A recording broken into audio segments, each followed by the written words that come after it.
ரூ 68,000க்கு 9 மாதங்களுக்கு 16.2/3% வருட வட்டி விகிதத்தில் தனி வட்டி காண்க. தனி வட்டிக்கு நம்மளுக்கு ஃபார்முலா தெரியும். Simple interest equal to PNR/100. இப்போ நம்மளுக்கு என்னென்ன கொடுத்துருக்காங்க சப்ஸ்டிட் பண்ணி தனி வட்டி கண்டுபிடிக்கலாம். Pன்றது அசல் கொடுத்துருக்காங்க, எவ்வளவு 68,000 அப்படின்னு கொடுத்துருக்காங்க, சப்ஸ்டிட் பண்ணிக்கங்க.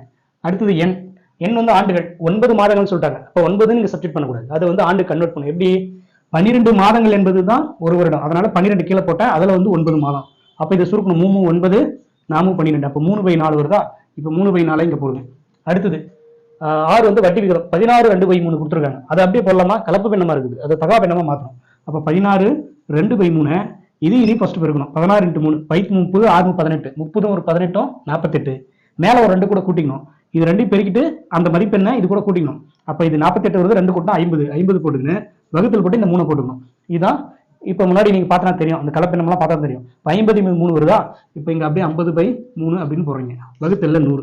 இப்ப இந்த வகுத்தல் இருக்கிற வேல்யூலாம் இங்க ஒரு பை இருப்பா, அதெல்லாம் கீழே வந்துடணும். அப்ப 68,000 அப்படியே போடுங்க, மேல 3 இருக்குது அப்படியே போடுறீங்க, 50 இருக்கு அப்படியே போடுறீங்க, வகுத்தல்ல 100 வந்து இருக்கு ஏற்கனவே. இந்த 4 3 கீழே வந்துடும், 4 × 3. இப்ப அடிங்க 4 × 3, ஒரு 3 அடிச்சிடறோம். அடுத்தது இங்க ஒரு 0, இங்க ஒரு 0 அடிச்சிடறோம். அடுத்தது 1 5 5, 2 5 10 அப்படின்னு அடிக்கிறோம். அடுத்து இந்த 2 அடிக்கலாம், 1 2, 3 2 6, 4 2 8, அப்புறம் ஒரு 3 0, 34,000 வருதா, இங்க ஒரு 4 இருக்குது.